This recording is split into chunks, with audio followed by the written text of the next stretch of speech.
Hi everyone, my name's Anthony Cummins. I'm a historical researcher and author, and my aim is to bring to you the historical truth about ninjutsu. I've travelled the length and breadth of Japan and the world actually looking for lost ninja scrolls. We translate them and bring them together.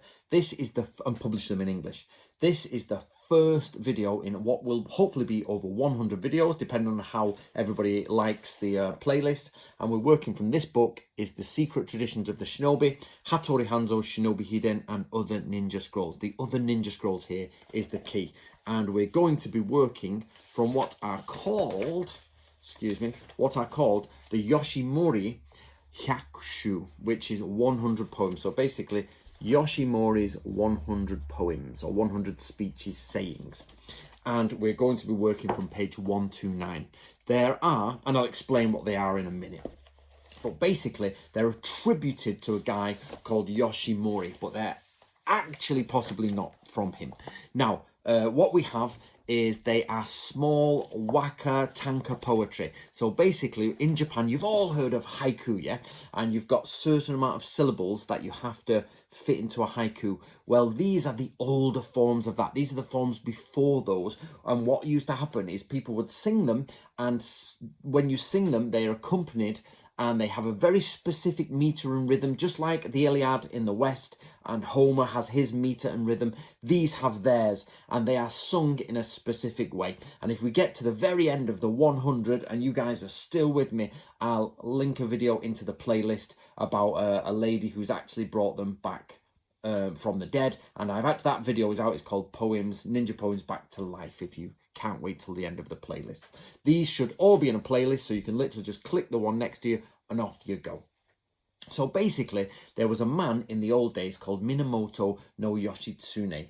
He was the brother of the shogun Yoritomo. Now, basically, so there's a lot of words here you've got to get your head around. So Yoshitsune was a young man. He's very famous. He is connected to a man called Benkei, which is like this Friar Tuck. So imagine Yoshitsune as the Robin Hood, a historical figure that's blown out of all proportion, and Benkei, his Friar Tuck, with him, or his Little John, going, the strong man, big man, going around being a warrior or a helper with him. Now, inside his retinue and his band is a man called Yoshimori. So be careful here. Yoritomo is the shogun, or becomes the shogun. He's Minamoto no Yoritomo. He's got a younger brother, Yoshitsune, and there's another one called Yoshimori. Now, we're looking at Yoshimori, the third one. Now, he's alive in the 1200s, and he's actually allegedly collected these shinobi rhymes, if you like. However, that's probably not true, because lots of people say, Yoshimori this and Yoshitsune that, and it's very, very dubious that it's unlikely, not dubious, but it's unlikely that these poems will come from him. But what we do know, what is amazingly special about these, is they're actually recorded in a manual called the Gunpo Jyoshu. Now, the ninja scrolls of the Gunpo Jyoshu are actually in here, translated for you, so you don't have to go anywhere. Just get this. So get a copy of this to go along with us, and I'm going to show you each one of these poems. Now, the reason it's important that they're that they're recorded in the Gunpo Jyoshu is the fact that the Gunpo Jyoshu is written in 1612. It's finalized in 1619. So this means that the man Ogasawara Sakun, who was actually writing these out, was getting them from an older source. So these are definitely from the 1500s, if not earlier. Now, we can't track them back any more than the 1500s. They're attributed to the 1100s, 1200s, but they're actually realistically at least 1500s. So we know that we can get them all the way back to there, which is amazing in ninja research. If Hattori Hanzo's Shinobi Hiden, again in this same book, is proven to be incorrect, the dates are proven to be wrong, which has not happened yet. These are the oldest poems. If Hattori Hanzo's information is correct, then these are the second oldest, basically, ninja information, ninja poems, or information about the ninja. Okay, so from now on, the videos will be much shorter. This one, they'll only be a couple of minutes long each, but we'll go through all 100.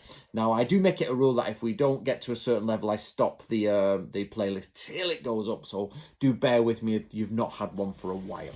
So here we go. The Yoshimori Hyakushu. Okay, right, let's start with, this video is number 1.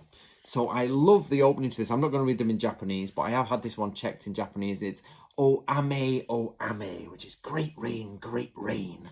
Do you know what I mean? So it starts like that. So we have not made these rhyme. We have not made these meet the original meter of the one. We wanted to only get the meaning across because we're only interested in the meaning. We're not interested in the poetry of it. You know, obviously it's interesting, but we were wanting to get the shinobi meaning. So here you go. In heavy rainfall, when the rain is at its most, take advantage of it for your shinobi activities and night attacks. So, number 1. So remember, when you're looking at these poems, look at them as actually lessons on ninjutsu, or shinobi no jutsu as it's correctly pronounced. Originally it would be shinobi no mono, or just shinobi, and shinobi no jutsu. And the idea is, when whatever you're doing, creeping into a castle, creeping into somebody's house, whatever it is, just observe the weather. Now, in the Book of Ninja, the Bansen Shukai, it's got pages and pages on how to track the rain. Why do we want to know how to track the rain? Why is the weather so important? Well, ninja, shinobi, would track the moon, and they would track the rain and the wind. The reason for this is, the best thing, they need to check the moon, the phase of the moon for the darkest point. They need to check the wind, because wind covers the noise. And rain makes people go inside and also covers noise because it bounces off the roof, and you can hear outside. If it's deadly silent at night, you can sort of hear things that are going on. But all the dogs have gone in, all the guards have gone in, there's ambient noise covering, so the shinobi can creep in. So you've got to imagine, get your imagination going here, that when it could be a palisade, so that means just temporary wooden fence with a temporary bamboo over thing where there's a guard inside, and it's like, it could be later than that in history when it's a full-on big guard house and it's like, when you're like, the guards are inside, or you're at the shinobi though, it's dripping with rain off their nose, everything, they've got their magical pin in, it's all dripping the rain, and they're trying to get through, but you've got to soar through, and that soaring is dampened by the rain going through, and you get to the wattle of daub as you get through the clay. The wattle is the cross sections, the daub is the clay, so you've used your saw to get through, you're sawing it out, you've used a hole big enough to click the door, or to crush through yourself, and that's it, that's where you're at. So in shinobi, now a few of these poems are very similar, but in Shinobi no Jutsu, the rain is a key element. So don't forget, guys, get up to date with us, get this one, The Secret Traditions of the Shinobi. Some poems are almost the same, so we'll go through those and the differences at the time though. So I hope you enjoyed that. See you in the next one.